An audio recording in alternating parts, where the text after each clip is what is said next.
Good afternoon. Thanks for joining me. It's Marisa from Bermuda. And yesterday we went to the National Museum, and while we were walking between the museum and the old casemates barracks, um, my youngest decided that he wanted to pick some of the prickly pears from the cactus.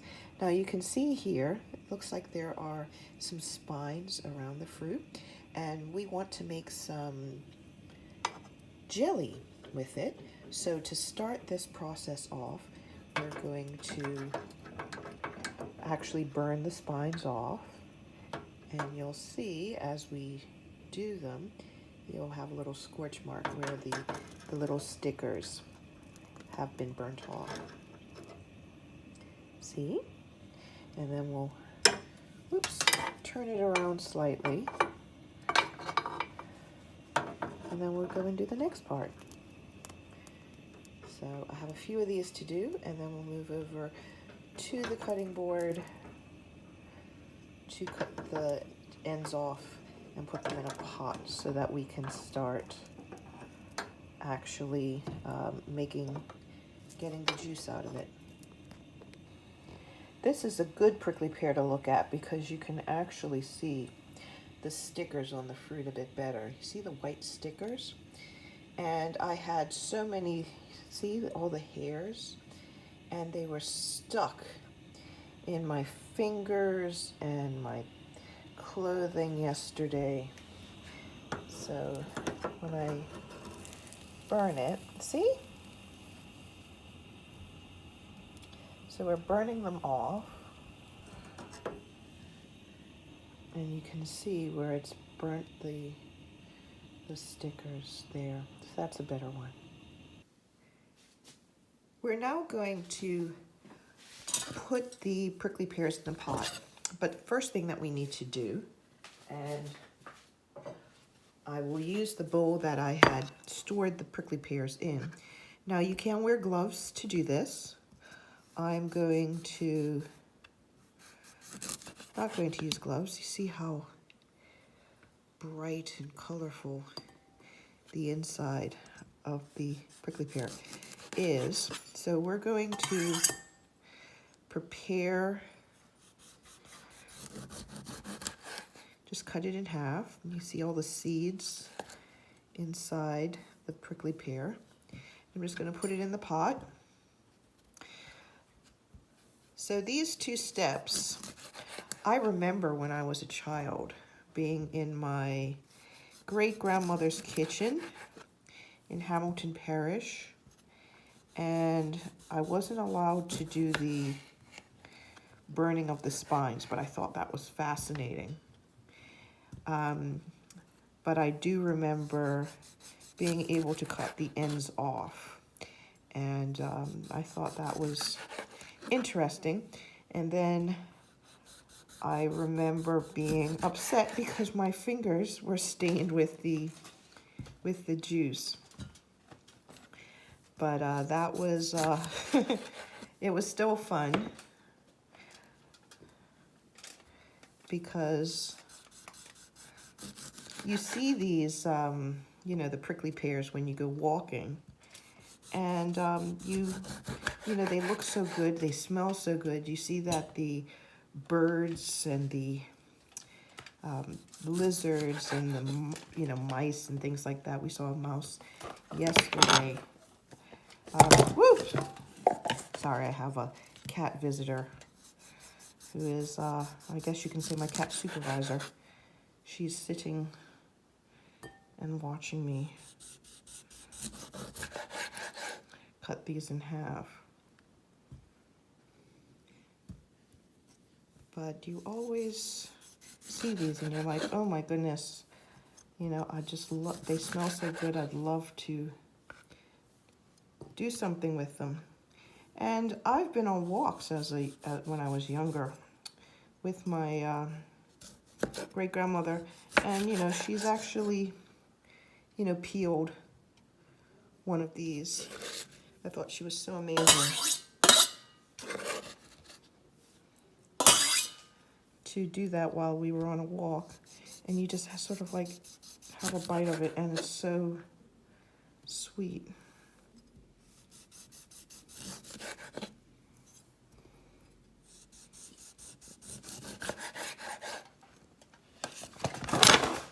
So the next thing that we're going to do is we're going to put some water in the bottom of this pot and get the pot onto the stove. So now we're going to extract the juice. So we'll put it on about medium heat, and I'm going to take some water and I'm going to fill that up. That's about an inch of water. And what we need to do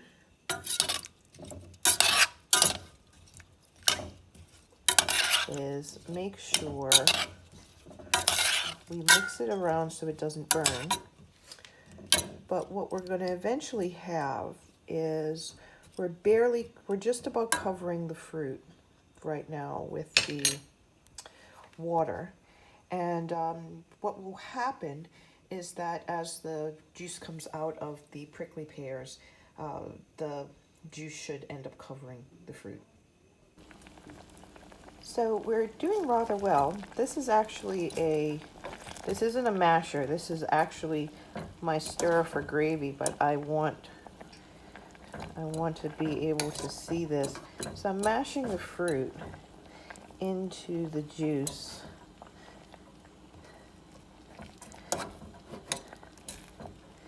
And you can see if I pick one up, all of the stuff that was in the inside has come out. So the fruit is covered somewhat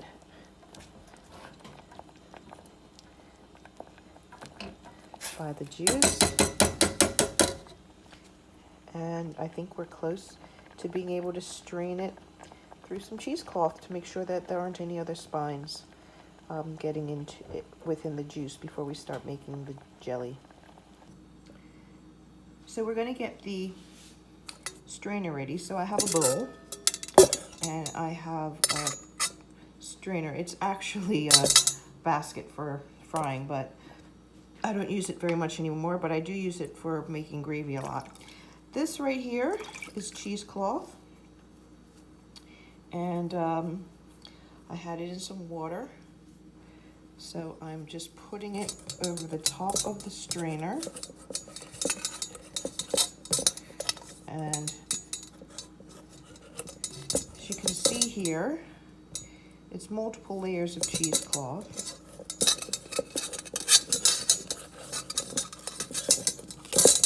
Oh, let's try that one more time. Trying not to, the top, that's better. So there's our cheesecloth on our strainer. And then what we'll do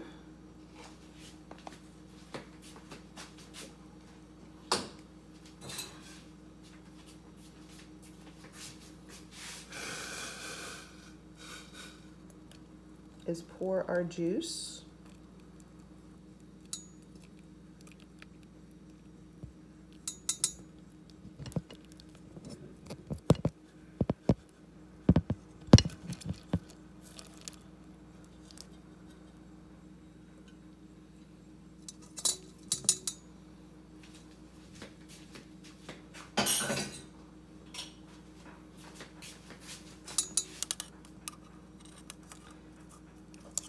So as you can see here, I only did 7 of the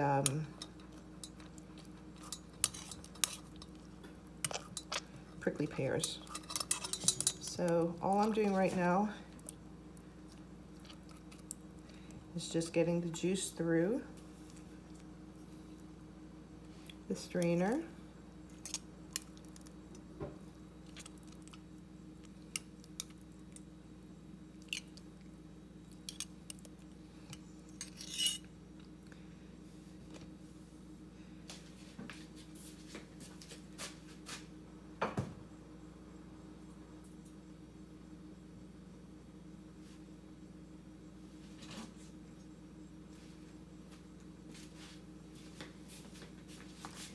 And we can start on the jam.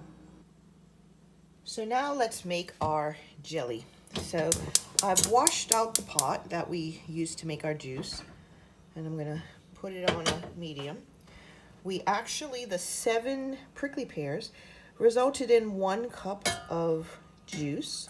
So put the 1 cup into the pot.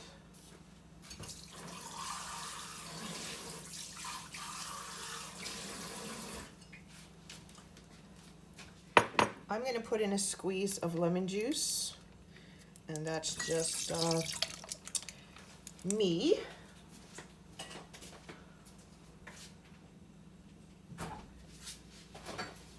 And then I'm going to put in some pectin.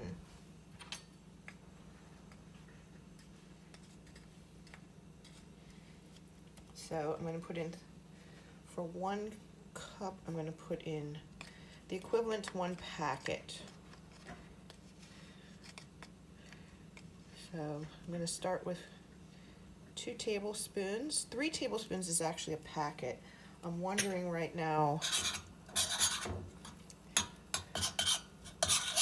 if 2 should be enough, since I'm making such a small amount. And what I'm doing now is letting the pectin dissolve.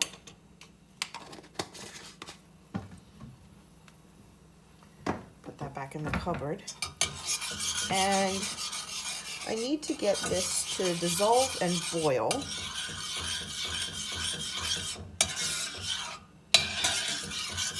And then we'll add the sugar. So for 1 cup of juice, I need about, let's see, about 1.25 cups of sugar. So it looks like the juice is starting to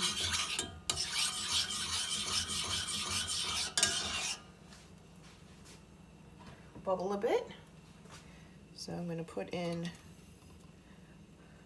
about 1.25 cups of sugar.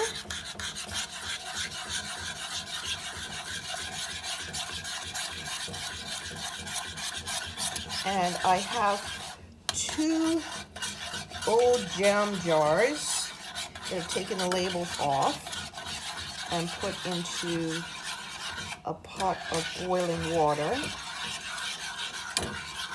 to sterilize into the oven. And we'll use one of those for our jam bottle. I have 2 because I do want to do a bottle for tasting and a bottle that we might keep for our upcoming annual exhibition or agricultural exhibition. Granted, I will see. If it comes out well, I could just go and pick some more prickly pears. And what I really need to do is just buy some smaller containers so that we can make loquat jam and cherry jam and prickly pear jelly if we find that we like it. That is nice.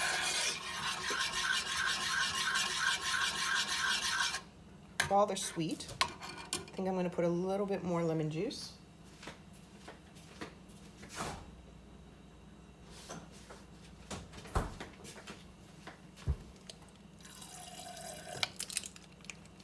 Because I like it a little bit tangier. To cut the sugar a bit.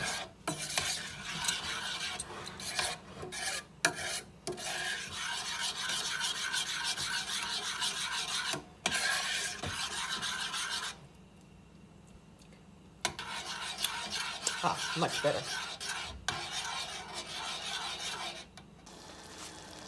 So I've had a couple of spoons in the freezer, And what I'm going to do is take some of the jelly and see if it's going to congeal on the side. And it looks like we're just about ready to put it into the containers that we have over here. So now we're on to the last part. I have a ladle, and we're going to take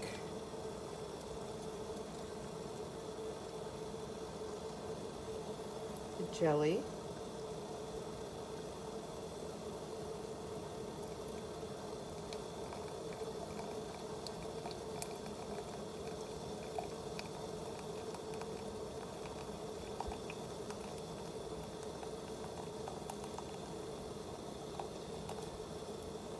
and pour it into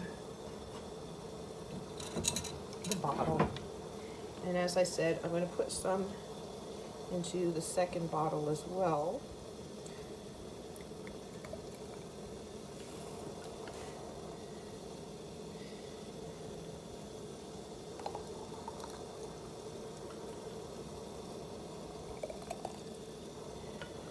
But I think we'll try to fill this one. Most of the way anyway.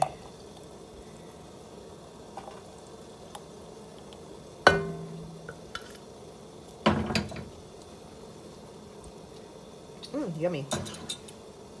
So then we're going to take the tops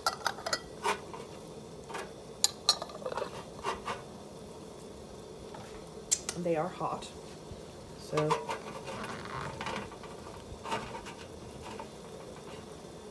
and then I'm going to put them back into the hot water bath.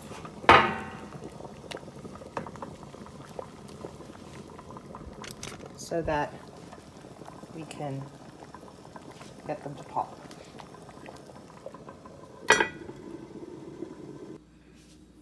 And now the last step. We got some of the jam in a little container. Put some butter on the toast. A little bit more.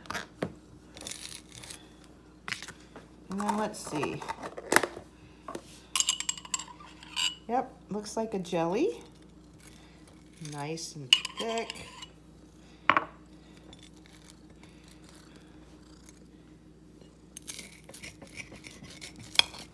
And here we have our prickly pear jelly. Thanks for joining me today. And hopefully I will be able to do some loquat jam in the next couple of weeks. Have a great one. Bye.